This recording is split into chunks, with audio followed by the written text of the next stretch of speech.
Welcome into this Week 5 edition of the show from the Shoe. I'm your host, Dan Herbenry. Sitting alongside me is my co-host this week, not colleague this week, Colin Hossill. Colin, it is a Tuesday and it is rainy, but Yes. We're ready to talk about some football. Yes, we are, and I know you wanted to talk about the quarterback first. I'm sort of interested in what you have to say. Well, Ohio State gets a 38-12 win over the weekend against Western Michigan. The offense looking a little bit better. The defense with some struggles after they looked so great. But, yeah, I did want to start at quarterback because we totally whiffed on who we thought was going to be the quarterback of Ohio State. We were adamant about J.T. Barrett for the second time now. Going into the season, adamant about J.T. Going into Week 4, adamant about J.T. And it just so happens that Cardale gets the start. And he didn't play poorly at all. I think he played pretty well. No. There were some areas of concern, though, and you talk about his biggest strength being his big arm. It was underthrowing the football that was probably the biggest concern of Cardale Jones' Yeah, and the reason that we picked J.T. Barrett as the person that we thought was going to be the starter coming into this game is because Cardale looked so bad, and he had so many areas that he needed to improve on, and I think he did improve a lot. But there's still a lot more things that he has to work on, especially the deep ball issue, which he underthrew a ton, and one should have been picked off, and then he was picked off later in the game. Luckily for the Buckeyes, it was out of reach by then. And I think looking at him underthrowing deep balls, I think he played a lot better. I think he played way better. He looked more confident. He looked more prepared to play his style and put the ball up a little bit. That could even be the offensive scheme that they wanted to run for him. You just settle on one scheme and you just go forward with it. Now, I look at the deep ball issue as something that's very fixable. He has a big arm. Just let him have full confidence in those throws. That's something that will develop. What I take from that, there were a lot of receivers running open down the field. I thought the exact same thing. That's huge for Ohio State. If they can get guys open going down the field, that's huge. Yeah, I totally agree with you. And that possibly because Western Michigan doesn't have the greatest deep secondary. That's very possible. And maybe we'll see them up against a more talented secondary, and that's not the case. But you said that that's easily correctable, and I do think in a sense you can say that because, like you said, Cardale's arm strength is immense. Like he might have just the best arm naturally in the country. But he seems to make decisions just like a slight moment, not even a second, just a slight moment behind. And that's the one thing that would worry me if I was coaching the Buckeyes. And I don't necessarily agree with that premise because you look at him throwing, when he does throw the balls down the field, his receivers are open. Yes. So if he was making a decision a step behind, the guys would not be open at that point. You're right. I was more talking about some of the medium routes. Some of the medium routes. But right, yes. And I guess so. But I talked about this last week. His stats on deep balls, throws 25 yards or further against Wisconsin, Alabama, Oregon, and Virginia Tech. The four best defenses, four best teams that he's played, 15 of 25. That's 60% completion. So you have to expect that will get better. Now, it was really encouraging to see them push the ball down the field, actually. Against Northern Illinois and Indiana, he was 0 for 2. They only took 2 shots greater than 25 yards. If Cardale Jones is your quarterback, you're going to have to put it up, and they did that this week. Unfortunately, it didn't work out, but they still got the victory. Yeah, and I know you wanted to touch on Zeke because he only had 16 carries, which he took for 127 yards, and he also scored, and that's 7.8 yards per carry. It seems like a lot of the criticism about the offensive scheme has been that the Buckeyes need to get him more involved. Do you agree with that? Yes and no. I think they do. I don't know that they have to. That's the thing. I think they will need to down the stretch when they start playing against more physical teams like Michigan State. Now I guess Michigan is going to be a difficult opponent, and if they move on to the postseason, they're going to need to sort of rely on him more because your offensive line is so experienced, and you should be able to dominate running the football. That helps your defense. That helps the play-action game. That will help you going forward on all facets. But right now, I don't know that you necessarily need to just wear down Zeke by giving him the ball 25 to 30 times a game. I think 16 is an okay number. A lot of people would like to see Ohio State putting up 50-plus points, and that would probably involve Zeke getting more carries, but I'm okay with 16 at this point in the season. Yeah, I mean, it makes sense to me. He looked a lot better, and I don't even know if it was just him or the offensive line, which had a lot of struggles in the 2 previous games. But I thought either he or the offensive line or them as a cohesive unit have improved on over the course of the season thus far. And I think if that continues, and there's no reason to really doubt that considering it did continue to improve last year, I think that the Buckeyes are smart to keep the amount of touches that Zeke has early in the season down. I think one part of Zeke's game that just gets so overlooked is his blocking ability. And a year ago, we were discussing. I don't even know if it's overlooked anymore, given the amount of time that everyone. It really is. I know it still is for how good it is. Yes, it should be talked about in the same breath as how good a running back he is. That always should be brought up because you watch on these pitch plays the little flip that they'll run to Braxton Miller or Curtis Samuel. He's always throwing a great block. In pass protection, he's always throwing a great block. He's just a complete back, and hopefully we can save him for later in the year. That's 16 carries. But the offense as a whole looked a lot better across the board. Offensive line, playmakers, quarterback, Zeke. The defense, though, did seem to regress a little bit, giving up a lot of rushing yards to a team that had previously not run for any sort of stats that like they got on Saturday. Yeah, and you made a good point to me. Western Michigan had 41 rushes for 169 yards, which is a 4.1 yard per carry average. But they came in absolutely being dominated by Michigan State. They had 23 rushes for 18 yards against them. And then against Georgia State, they had 26 rushes for 25 yards before just blowing the doors off Murray State, who is a bad team. You made a good point to me, though, that a lot of times Western Michigan on offense had 6 blockers. Then Ohio State had 6 guys in the tackle box, which means they had 4 defensive linemen and 2 linebackers. And that gives the offense the advantage in so many situations because all they have to do is just get your head on the defender just for like a moment until the running back can go by them. And it puts the defense in such a disadvantage. And I look at one play towards the start of the game that will just be utterly overlooked in just this talk. And a lot of what Western Michigan did was what you said. They had 6 on 6 blocking. And right away at the start of the game, Daniel Braverman, somebody we touched on, a little slot guy who they like to get the ball to, they ran a fake inside run and a bubble route out to him. And Darren Lee was outside the box covering Daniel Braverman. He comes inside towards the run fake and throws to the bubble outside, and Braverman gets maybe 12 yards. I don't even know if Western Michigan scored on that drive, but just that run fake, making you have to respect that bubble, keeps Darren Lee out of the box. I thought the exact same thing. It means it's going to have to be a 6-on-6 blocks. And honestly, Ohio State wants to run the scheme that Western Michigan was running. It's getting double teams and then guys peeling off on the linebackers and just hat on a hat. You don't even need to win. You just need to stay engaged with your defender. And that's why the spread scheme is very successful when running the football. Yeah, and a lot of what Ohio State did to that Western Michigan took advantage of is they just didn't really get that much penetration, especially during that one drive where Western Michigan just seemed to run it down their throat 6 or 7 times in a row for like 5 to 10 yards every carry. There were in the second quarter, Ohio State didn't really make an adjustment schematically. It's just Joey Bosa and Adolphus Washington in particular. They just started to make plays and get penetration. And that's what Ohio State will need to do if they want to continue to play this defense against teams like Indiana, who we're going to talk about, who have a good run game. Right, exactly. Your defense has to beat the guy across from them. And another thing that they were doing successfully, when they put that tight end in the box, they put him in the formation. They put a tight end. He's like tucked underneath the tackle, and he'll go across the formation backside and block a defensive lineman.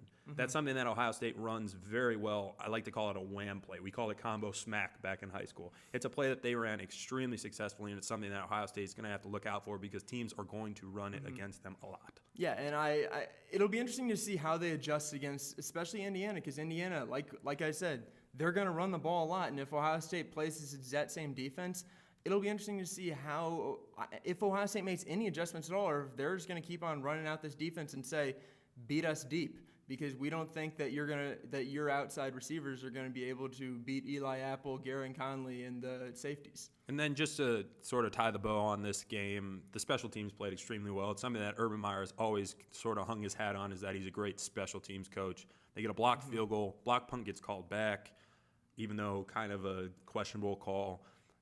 Return gets called back, even though, who knows, it was a good return. The special teams played pretty well. Yes, all together they played They played You have about to- as good as you can as a special teams unit. You have to expect that when there's such a talent gap in between the two teams. But Ohio State with a big victory at home, coming off a difficult performance against Northern Illinois, really showing something. Yes, they really needed it. Welcome in Ari Wasserman. He is a Ohio State football beat writer for the Northeast Ohio Media Group. That's Cleveland.com and the Plain Dealer. Ari, thank you very much for joining us. How you guys doing today? Doing all right. It's a little bit rainy in Columbus, and it's a Tuesday, so a bit down in the dumps, but we'll make it through. I hate rainy days. I'm from Phoenix. I'm not used to it. Yeah, I mean, I've been to Phoenix once, and yeah, I don't think I saw a cloud the whole time I was there. Yeah, but no, it's go ahead. it's a good place to grow up. That's for sure. Yeah, I believe that. We just finished up talking a little bit about Western Michigan, so we wanted to get into Big Ten talk since Ohio State does open up the Big Ten season this week. And looking at it holistically, it just seems like it's Ohio State versus Michigan State. Is there any reason why we should believe that it's not those two teams? I understand Michigan's playing a little better, but do they actually have a realistic shot of sort of penetrating into that top two? Michigan is. You asked about Michigan, right? Yeah.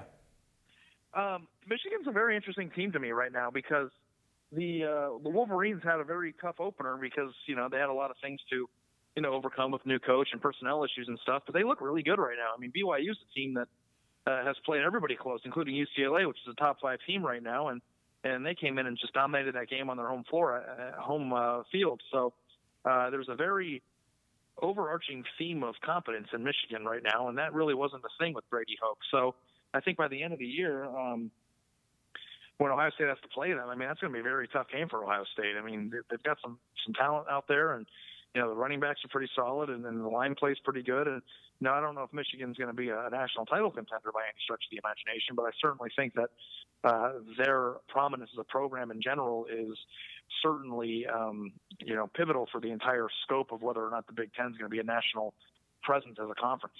Yeah, and when you looked at Michigan at the beginning of the season, it would sort of seem like they were the wild card, and maybe you had Penn State or Minnesota jump up. But at the moment, until you get to that Michigan State game and possibly Michigan after, I mean, the landscape is pretty barren when it comes to talented teams. We have Indiana this week.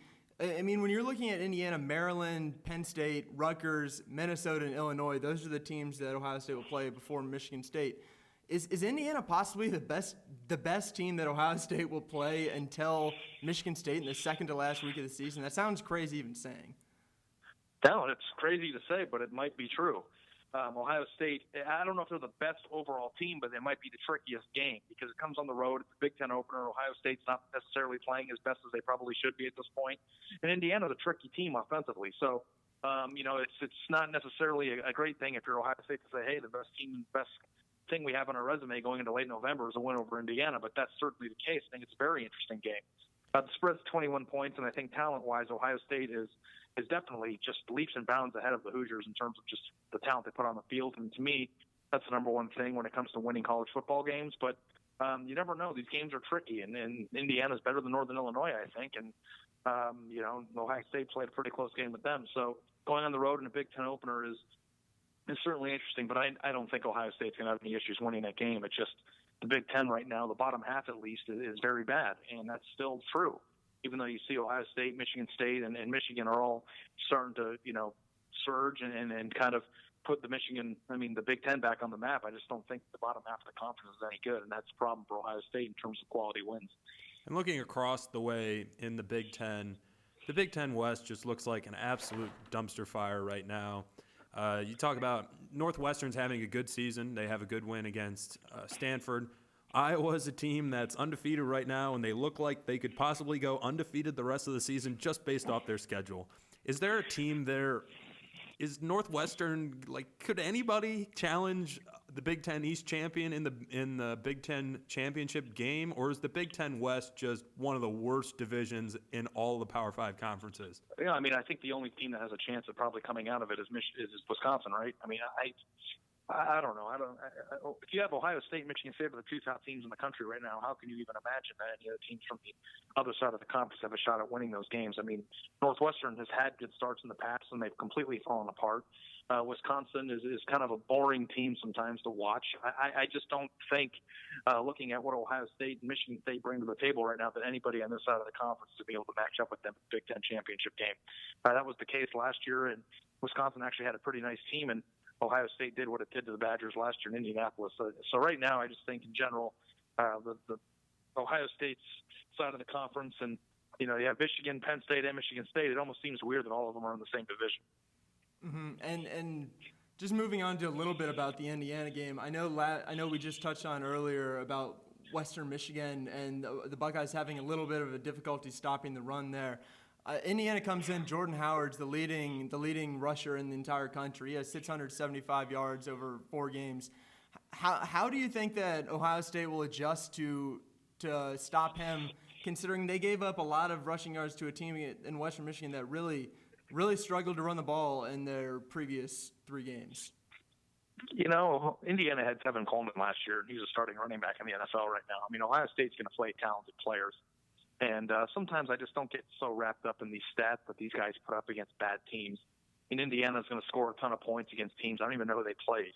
It's such a hard thing to kind of analyze because, stats sometimes are trivial when you're playing overmatched opponents from the Division II or whatever Indiana's played so far. So, I think Ohio State will match up just fine because they've got talented players on the defensive line. Darren Lee's one of the best linebackers in the country, and they've got some first-round draft picks in the secondary and up front. So the question is, how is Indiana going to be able to run on Ohio State's D, and how are they going to be able to maintain the progress and the stats they put up in the non-conference against a team that has arguably 3 or 4 top draft picks?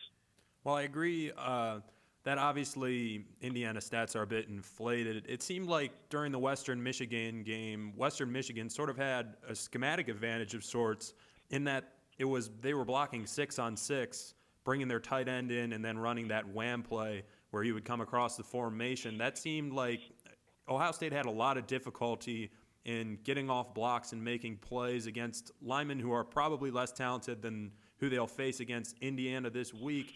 Is that something, am I correct in that assumption that Ohio State was a little bit out-schemed in the run game, and is that something that you'd expect to see the defense face going forward? I think you are correct. I thought that Western Michigan lined up and ran the ball entirely too easy last week. But the thing that I think is interesting about college football, especially when you're talking about a team like Ohio State, is how much this type of stuff fluctuates every week.